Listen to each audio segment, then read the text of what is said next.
Ever seen a Jaws of Life demonstration? This is a fascinating time, not only to see it, but for the fire guys who are doing this to explain step by step what it is they're doing and how this works. So I'm joined now on stage to introduce yourself.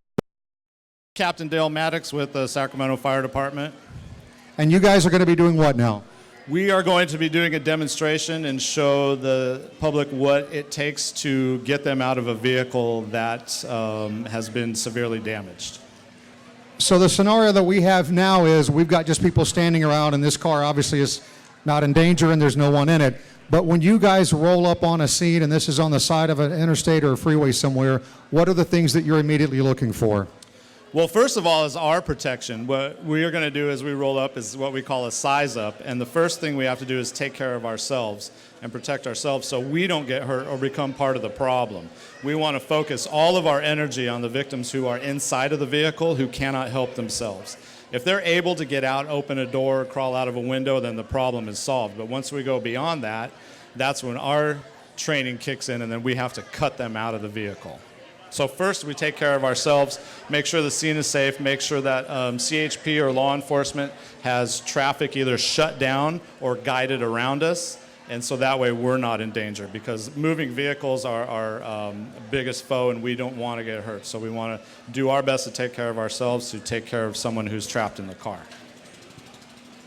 So obviously with everyone in a cell phone these days, this is a really good reminder that we should do what? Yeah, this is a great opportunity to see what we have to go through to cut those folks out who are not paying attention when they're driving. These type of accidents happen more often than you think, and a lot of times you don't see them on the news. This type of a demonstration is pretty routine for us, especially with all of the highways that we have around here, but also this happens a lot on surface streets. And a lot of time what we come across is people who are distracted driving. And I know we all see it every day and some of us are guilty of doing it. But just let this be a reminder when you're driving down the road and you think that a text or a Facebook update is important to hold off on it until you get to where you're going. Thank you What's very the much. most difficult part of your duty as an officer? What will be? Because as a reporter, I get to the scene, take the video, what are they doing? Oh my God. But for you as a human being, when you're there, what's the most difficult part? The difficult part is keeping my crew safe, because they are so task oriented and sometimes a little bit task saturated that they aren't able to see what's going on around them. So it's my job to make sure that they're safe. So that's the difficult part for me, because I want them to go home to their families at night after they've helped the civilian that's trapped. All right, as they physically get into this now, describe to me what they're doing. So first of all, like they said, they're going to do a quick little size up and see what the operation is, and they've decided that at this point, before we start doing anything, what we'll do is we'll stabilize the vehicle, and that could mean doing anything from sliding what we call chocks under the car to keep it from moving, or sometimes we'll pop the tires, but we're not going to pop the tires on this today because they're going to need to roll it out of here. But the first thing we're going to do is make sure that we have communicated with the person who's trapped inside, and if they need any type of care, we're going to place a firefighter into the car to start patient care on them. And that firefighter in the car is going to explain to the patient what's going on.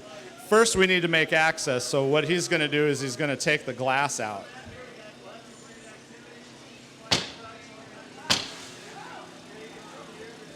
And as you can see, the glass is pretty difficult to penetrate. It's safety glass, so it's not something that just breaks very easily. So as he does that, the crew's going to come in behind him, and they're going to start prepping the vehicle to actually make access. And one of the most simple things we can do is just open a door. Obviously, before we break these tools out, we're actually going to try to open the door by the handle.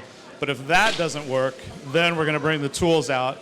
And what firefighter Kolpakoff is doing right now is he is prepping that car to have the door opened with what we call the spreaders. You are more familiar with them, known as the Jaws of Life. Those are hydraulic? Yeah, those are hydraulic spreaders. They make battery-operated spreaders now too, but we've chosen to go with the hydraulic spreaders. So are these standard on all of your vehicles, all of the firefighting vehicles? These are standard on the truck companies and the rescue company. The engine companies don't carry this type of equipment. They just don't have the room for it. the trucks are designed to be able to house this kind of equipment on them. So at this point, if this were an actual emergency on the side of the road, there could still be someone in the car at this time. Yeah, as long as there's someone in the car, we're going to be doing everything we can to get them out. If there's nobody trapped, there's no reason for us to be doing this at all. I'm going to ask my Michelle Mead weather question at this point. It's hot today. These guys are in the sun. Talk about the equipment that they're wearing that makes them even hotter. So the helmets, the coat, the pants, and the boots, you're probably talking at least between 20 and 30 pounds of equipment. Made ultimately for fighting fires, but also the layers that are built into the equipment and the durability of the helmet makes it perfect for all of the things we need safety gear for. But yeah, they're hot in there. Yeah. Do you guys take precautions then when it's 100 degrees out, and do you just make sure that everyone's hydrated before they head out? Yeah, we all have a training regimen that we do, and we try to stay up on our nutrition and hydration because we know that this kind of incident can turn into a long-term incident, and if it does, we have rehab procedures that are in place, so these guys will be cycled through. So hopefully it never happens. But if we get trapped in the car, what should we do? If you get trapped in the car, do your best to get out and maintain an area of safety around you. We don't want you climbing out and then running into traffic. But if you can't get out, just wait for us and we'll make access to you. Over the noise, tell me again what they're doing now. So right now they've opened one of the doors on the driver's side, which in one scenario could be all we need to do.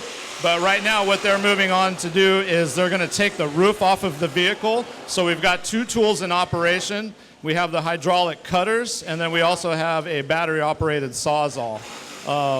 What you guys probably don't notice is that this is a Volvo, and the only reason I bring that to your attention is that the way that typical European vehicles are constructed is it takes a little more effort to get through them.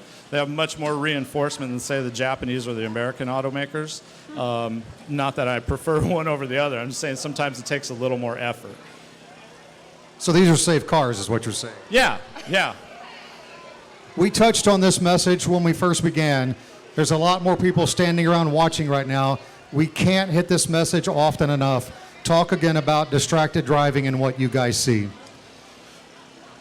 I mean, yeah, you see it, and we all see it. It's almost like they made a law that says, please use your cell phone while you drive. But we see more and more vehicle accidents every day because of distracted driving, and they say that the level of distractedness is similar to being intoxicated. So just because you're not using alcohol or drugs, you're still on your phone, you're distracted.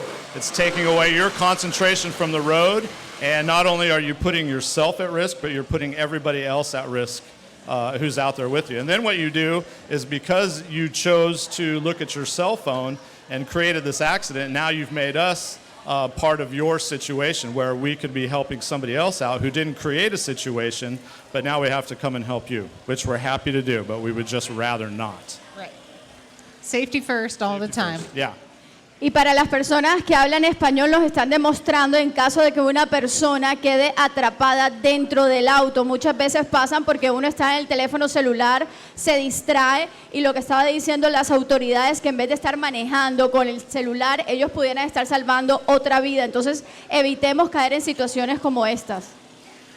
We have not had rain in this area for a long time. There is some forecast for Monday, if I'm not mistaken. Yep, we're going to see our first rain of the fall season coming next week. So we've had months of oil and stuff building up on the freeways, and now we're going to have water hitting that. So Monday, tell us again what we need to know, driving conditions as we start seeing rain and getting into the rainy season. Michelle, both of you can talk about that. Well, when these type of accidents occur, they do usually leave some type of a fluid on the ground, whether it's oil, gasoline, radiator fluid, or brake fluid, which creates a hazard for other drivers out there. And then, like she'll talk to you about, once all that gets wet, that just becomes a slippery mess. So thus far you've seen, now they have removed the roof and popped the door and taken the roof out. Now we have complete unobstructed access to any type of victim that may be inside. And then what he's doing now is he's cutting the seat belts. We always remind folks, with the first rain especially, outside of oils and chemicals that come from an accident like this, just throughout the summer, exhaust, all of that starts to build up on the roadways. And you'll even notice right after the rain, you'll see kind of a sheen on the roads. What that is basically